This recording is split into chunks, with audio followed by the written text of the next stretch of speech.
안녕하세요. 제 이름은 은주이고 올해 36살입니다. 오늘 여러분께 정말 충격적이고 기가 막힌 실화를 들려드리려고 합니다. 일하던 중 모르는 여자에게서 온 문자 당신 남편 애인인데 나 좀 봐요로 시작된 이 이야기는 본인이 상간녀라며 고소해달라는 그 여자가 건네준 USB를 열어본 순간 제가 기절초풍할 장면을 목격하게 되면서 곧바로 경찰서로 향하게 만들었습니다. 저는 남편 현우와 결혼한 지 9년이 되었어요. 대학교 동아리에서 만나서 4년 연애 후 결혼했죠. 현우는 IT 회사에 다니는 평범한 직장인이었고 저는 회계사무소에서 일하고 있었어요. 결혼 후에는 딸 하나를 낳아서 평범하지만 행복한 가정을 꾸렸어요. 하지만 결혼 5년째부터 현우의 행동이 조금씩 이상해지기 시작했어요. 야근이 늘어났고 주말 출근도 자주 생겼어요. 처음에는 회사 일이 많아졌다고 했지만 점점 의심스러운 부분들이 보이기 시작했죠. 특히 휴대폰을 항상 몸에 지니고 다니기 시작했어요. 화장실 갈 때도 샤워할 때도 가져갔죠. 전에는 거실 탁자에 그냥 두고 다녔는데 갑자기 달라진 거예요. 그리고 잠금 패턴도 복잡하게 바꿨더라고요. 또 다른 변화는 옷차림이었어요. 전에는 수수한 정장만 입고 다녔는데 갑자기 스타일에 신경 쓰기 시작했어요. 비싼 향수도 사고 헤어스타일도 자주 바꾸고요. 회사에서 이미지가 중요하다고 했지만 석연치 않았어요. 그리고 2년 전부터는 아예 노골적으로 달라졌어요. 집에 늦게 들어오는 일이 잦아졌고 주말에도 회사 동료들과 회식이라며 나가는 경우가 많았어요. 제가 같이 가자고 하면 회사 사람들끼리만 모이는 거라서라며 거절했죠. 한 번은 현우의 셔츠에서 립스틱 자국을 발견한 적도 있어요. 뭐야, 이거? 라고 물어봤더니 지하철에서 사람이 많아서 부딪혔나 보다고 대답하더라고요. 그때는 그냥 넘어갔지만 지금 생각해보면 정말 어이없는 변명이었어요. 또 하나 이상했던 건 현우의 돈 씀씀이었어요. 가게 통장에서 자주 큰 돈이 빠져나갔어요. 회사 후배들 밥 사주느라, 동료 경조사비 이런 식으로 설명했지만 액수가 너무 컸어요. 한 달에 100만 원씩은 좋게 나갔거든요. 그런데도 저는 확실한 증거가 없으니까 계속 참고 있었어요. 혹시 제가 의심병에 걸린 건 아닌가 싶기도 했고 아이도 있으니까 섣불리 문제 삼기도 어려웠거든요. 하지만 한 달 전에 정말 결정적인 일이 벌어졌어요. 평소처럼 회계사무소에서 일하고 있는데 모르는 번호에서 문자가 온 거예요. 처음에는 스팸인 줄 알았는데 내용을 보고 깜짝 놀랐어요. 안녕하세요. 저는 현우 씨 애인입니다. 부인께 할 말이 있어서 연락드려요. 시간 되실 때 만나서 얘기했으면 좋겠어요. 정말 하늘이 무너지는 기분이었어요. 그동안의 의심이 현실이 된 순간이었죠. 손이 덜덜 떨려서 휴대폰을 제대로 잡을 수도 없었어요. 동료들이 괜찮냐고 물어봤지만 괜찮다고 대답할 수밖에 없었어요. 점심시간에 그 여자에게 다시 문자를 보냈어요. 언제, 어디서 만날까요? 그랬더니 오늘 오후 5시에 역 앞 카페에서 만나요. 저는 빨간 코트를 입고 있을게요라고 답이 왔어요. 그날 오후가 정말 길게 느껴졌어요. 일에 집중할 수도 없었고 계속 시계만 쳐다봤어요. 드디어 5시가 되어서 약속 장소로 갔는데 정말 빨간 코트를 입은 여자가 앉아 있었어요. 나이는 저보다 5살 정도 어려 보였어요. 20대 후반 정도? 꽤 예쁘고 세련된 여자였어요. 제가 다가가자 은주 씨 맞죠? 라고 하더라고요. 네, 맞습니다. 라고 답했어요. 그 여자 이름은 수진이라고 했어요. 먼저 사과드릴게요. 정말 죄송합니다. 라고 하면서 고개를 숙이더라고요. 저는 왜 갑자기 저한테 연락했나요? 라고 물어봤어요. 사실 현우 오빠와 2년 동안 만났어요. 처음에는 오빠가 결혼했다는 걸 몰랐어요. 나중에 알게 됐는데 그때는 이미 감정이 깊어진 상태였어요. 수진이가 떨리는 목소리로 말했어요. 그래서 왜 저한테 말하는 거예요? 제가 물어봤더니 오빠가 저한테 거짓말을 했어요. 이혼 절차를 밟고 있다고 곧 헤어질 거라고 계속 말했거든요. 그런데 알고 보니까 전혀 그런 게 아니잖아요.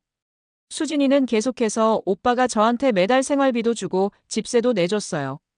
그런데 그 돈이 다 가정 돈이었다는 걸 나중에 알게 됐어요. 라고 했어요. 정말 화가 났어요. 현우가 제게는 돈이 부족하다고 하면서 아껴 쓰라고 잔소리했는데 뒤에서는 다른 여자한테 돈을 주고 있었던 거예요. 그것도 2년 동안이나요. 그래서 오빠한테 진실을 말하라고 했어요. 부인한테 이혼하겠다고 하든지 아니면 저와 헤어지든지 택하라고 했어요. 수진이가 말했어요. 그랬더니 오빠가 뭐라고 했나요? 제가 물어봤어요. 시간이 좀 더 필요하다고 타이밍을 봐서 말하겠다고 하더라고요. 그런데 벌써 6개월이 지났는데도 아무 변화가 없어요. 수진이는 더 충격적인 말을 했어요. 그래서 제가 직접 부인께 말씀드리기로 했어요. 그리고 잠시 망설이더니 저를 고소해 주세요. 네, 고소요? 제가 깜짝 놀라서 물어봤어요. 네, 간통죄로요. 저도 이제 이 관계를 정리하고 싶어요. 그런데 오빠가 계속 붙잡으려고 해서 힘들어요. 정말 이상한 상황이었어요. 보통 불륜 상대방은 숨기려고 하는데 수진이는 오히려 공개하려고 하고 자기를 고소해달라고 하니까요. 그런데 간통죄는 이미 폐지됐잖아요. 제가 말했더니 그럼 민사로라도 고소해주세요. 위자료라도 주고 이 일을 정리하고 싶어요라고 하더라고요. 수진이는 가방에서 USB를 꺼냈어요. 이거 보시면 더 자세히 아실 수 있을 거예요. 오빠가 저한테 보낸 메시지들이랑 통화 녹음, 사진들이 다 들어있어요. 저는 그 USB를 받으면서 손이 덜덜 떨렸어요. 정말 보면 후회할 수도 있는데 괜찮을까요? 하는 생각이 들었지만 진실을 알아야 한다고 생각했어요. 집에 와서 아이가 잠든 후에 USB를 열어봤어요. 정말 말 그대로 기절초풍할 내용들이었어요. 현우가 수진이한테 보낸 메시지만 수백 개였고 내용도 정말 노골적이었어요. 특히 충격적이었던 건 현우가 저에 대해서 한 말들이었어요. 아내는 정말 재미없는 여자야. 너만 있으면 아내는 필요 없어. 빨리 이혼하고. 너랑만 살고 싶어. 이런 식의 메시지들이 가득했어요. 더 화가 난 건 돈 얘기였어요. 이번 달도 생활비 200만 원 보냈어. 집세 50만 원 입금했어. 명품 가방. 사달라는 거 내일 사줄게. 이런 내용들이 있었더라고요. 계산해보니까 현우가 수진이한테 쓴 돈이 한 달에 400만 원이 넘었어요. 저한테 주는 생활비가 300만 원이었는데 다른 여자한테는 더 많이 주고 있었던 거예요. 사진들도 있었는데 정말 보기 민망한 것들이었어요. 호텔에서 찍은 사진들, 여행 간 사진들. 제가 현우가 회사 출장 간다고 할 때마다 실제로는 수진이와 여행을 다니고 있었던 거예요. 통화 녹음 파일도 있었는데 현우 목소리가 저한테 하는 것과는 완전히 달랐어요. 수진이한테는 정말 다정하고 상냥하게 얘기하더라고요. 사랑해, 보고 싶어, 너만 있으면 돼 이런 말들을 하고 있었어요. 그런데 가장 충격적인 건 따로 있었어요. 현우가 수진이한테 아내를 어떻게 처리할지 고민 중이야라고 한 녹음 파일이 있었던 거예요. 처리라니 저를 물건 취급하는 것 같아서 정말 화가 났어요. 더 끔찍한 내용도 있었어요. 아내가 교통사고라도 났으면 좋겠어. 보험금도 많이 걸어놨으니까 혹시나 하고. 이런 소리를 하고 있었던 거예요. 정말 소름이 돋았어요. 그 순간 현우가 최근에 저한테 보험을 늘리자고 했던 게 생각났어요. 만약을 대비해서라고 하면서 보험금을 큰 금액으로 올렸던 거예요. 그때는 가족을 생각해서 하는 말인 줄 알았는데 이런 속셈이 있었던 거네요. USB 내용을 다 본 후에 정말 잠을 못 잤어요. 9년 동안 함께 산 남편이 이런 사람이었다니 믿을 수가 없었어요. 그동안 저를 속이고 다른 여자와 바람을 피운 것도 화나는데 제가 죽었으면 좋겠다는 소리까지 하다니요. 다음 날 아침 현우가 평소처럼 다녀올게라고 인사하고 나갈 때 정말 역겨웠어요. 그런 생각을 하고 있으면서 어떻게 태연하게 집에서 잘 수 있었을까 싶었어요. 회사에 가서 수진이에게 문자를 보냈어요. USB 내용 확인했습니다. 만나서 자세한 얘기 나눠요. 수진이는 네, 언제든 좋아요라고 답했어요. 그날 저녁에 수진이와 다시 만났어요. USB 내용 보셨죠? 정말 죄송해요라고 하더라고요. 저는 수진 씨는 왜 이런 걸 다 녹음하고 보관했나요? 라고 물어봤어요. 처음에는 사랑해서 기념품 같은 거라고 생각했어요. 그런데 점점 오빠가 거짓말하는 게 많아지니까 증거로 남겨놨어요. 혹시나 해서요. 수진이가 답했어요. 특히 오빠가 은주 씨에 대해서 나쁘게 말할 때는 정말 기분이 나빴어요. 아무리 바람을 피운다고 해도 가족을 그렇게 말하면 안 되잖아요. 수진이의 말을 들으니 조금 의외였어요. 그래서 오빠한테 그런 말 하지 말라고 했어요. 그랬더니 너 편이야, 아내 편이야 라고 화내더라고요. 그때부터 이 관계가 잘못됐다는 걸 느꼈어요. 수진이는 계속 사과했어요. 정말 죄송합니다. 처음부터 결혼한 남자라는 걸 알았다면 만나지 않았을 거예요. 오빠가 처음에는 미혼이라고 했거든요. 언제 결혼한 사실을 알게 됐어요? 제가 물어봤어요. 6개월 후에 오빠 지갑에서 가족 사진을 봤어요. 그때 따졌더니 그제야 사실을 말하더라고요. 그럼 그때 헤어지지 왜 계속 만났나요? 오빠가 울면서 빌었어요. 곧 이혼할 거라고, 저만 사랑한다고. 그 말에 속았죠. 수진이도 현우한테 속은 피해자였던 거예요. 물론 결혼한 남자와 사귀는 건 잘못이지만 처음부터 알고 있었던 건 아니었으니까요. 지금은 어떤 상황이에요? 제가 물어봤어요. 저는 이미 오빠한테 헤어지자고 했어요. 그런데 계속 찾아와서 괴롭혀요. 회사까지 찾아와서 난리를 치더라고요. 그래서 이렇게라도 정리를 하려는 거예요. 은주 씨가 진실을 알면 오빠도 포기할 거라고 생각했어요. 수진이의 말이 일리가 있었어요. 저는 그 자리에서 결심했어요. 내일 현우한테 이 얘기할게요. 그리고 이혼 절차도 밟을 거예요. 수진이는 정말 미안해요. 제가 도와드릴 일이 있으면 뭐든 하겠어요라고 했어요. 다음 날 현우가 퇴근하고 들어오자마자 대화를 시작했어요. 여보, 할 얘기가 있어. 현우는 뭔데? 피곤한데 나중에 하면 안 돼? 라고 했어요. 수진이라는 여자 알지? 제가 말하자마자 현우의 얼굴이 새파랗게 변했어요. 뭔 소리야? 라고 하면서 당황하더라고요. 2년 동안 바람 피운 거 다 알고 있어. 그리고 이것도. 저는 USB를 테이블에 올려놨어요. 현우는 그게 뭔데? 라고 했지만 목소리가 떨리고 있었어요. 내가 수진이한테 보낸 메시지들, 통화 내용, 사진들 다 들어있어. 그리고 나한테 죽었으면 좋겠다고 한 것도. 현우는 완전히 패닉 상태가 됐어요. 은주야, 이건 오해야. 내가 설명할게. 오해? 뭐가 오해야? 내 목소리로 된 녹음 파일인데. 현우는 더 이상 변명할 수 없었어요. 미안해, 정말 미안해. 나도 어쩌다가 이렇게 된 건지. 현우가 무릎을 꿇고 빌었어요. 하지만 저는 이미 마음을 정했어요. 이혼할 거야. 더 이상 너랑 살 수 없어. 은주야, 제발 용서해줘. 다시는 안 그럴게. 하지만 이미 늦었어요.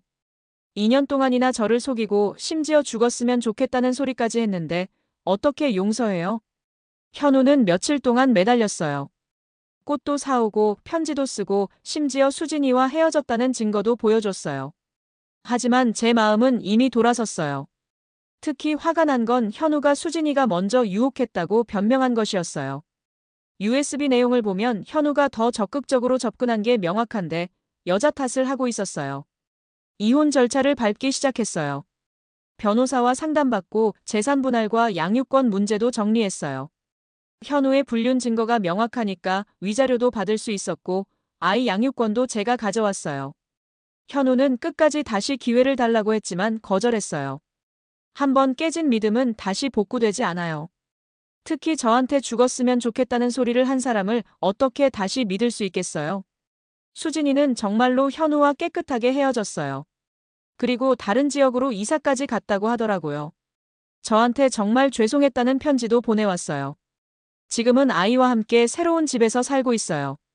처음에는 혼자 아이 키우는 게 어려웠지만 시간이 지나면서 적응하고 있어요. 오히려 현우와 함께 있을 때보다 마음이 편해요. 아이에게는 엄마와 아빠가 서로 다른 길을 가기로 했다고 설명했어요. 자세한 내용은 아이가 더 클 때 얘기해 줄 생각이에요. 다행히 아이도 잘 적응하고 있어요. 현우는 지금 혼자 원룸에서 살고 있다고 들었어요. 수진이한테 쓰던 돈도 끊겼고 위자료도 줘야 하고 양육비도 줘야 해서 경제적으로 어렵다고 하더라고요. 자업자득이죠. 가끔은 내가 좀 더 일찍 눈치챘으면 어땠을까 하는 생각이 들기도 해요. 하지만 어차피 현우의 본성은 바뀌지 않았을 거예요. 오히려 늦더라도 진실을 알게 되어서 다행이라고 생각해요. 특히 현우가 제게 보험금을 늘리자고 했던 것을 생각하면 정말 무서워요. 만약 수진이가 연락하지 않았다면 저한테 정말 무슨 일이 생겼을지 모르거든요. 수진이한테는 감사한 마음도 있어요. 물론 처음에는 미웠지만 결과적으로는 진실을 알 수 있게 해준 사람이니까요. 그리고 본인도 피해자였다는 것을 알게 됐고요. 지금은 새로운 인생을 살고 있어요. 아이와 함께 소소한 행복을 찾아가고 있어요. 현우와 함께 있을 때는 항상 뭔가 불안하고 의심스러웠는데 이제는 그런 스트레스가 없어요. 동료들은 다시 재혼하라고 하지만 아직은 그런 생각이 없어요. 한번 크게 당해봤으니까 쉽게 누군가를 믿기 어려워요. 당분간은 아이와 둘이서 잘 살면 될 것 같아요. 이번 일로 정말 많은 걸 배웠어요. 아무리 가까운 사람이라도 완전히 믿으면 안 된다는 것, 그리고 이상한 징조가 보이면 확인해봐야 한다는 건 말이에요.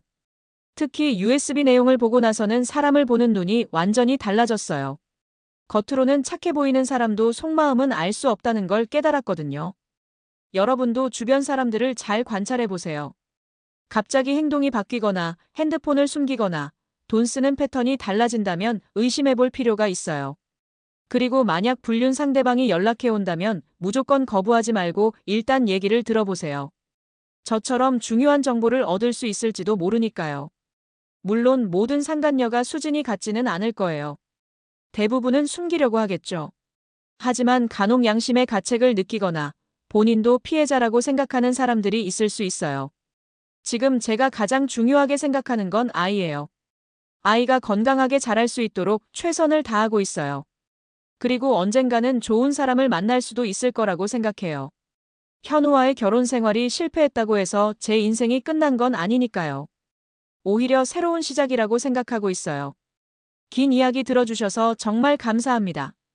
혹시 비슷한 상황에 계신 분들께 조금이라도 도움이 됐으면 좋겠어요. 무엇보다 자신을 사랑하고 소중히 여기시기 바라요. 오늘의 사연이 공감되셨다면 구독과 좋아요를 눌러주세요.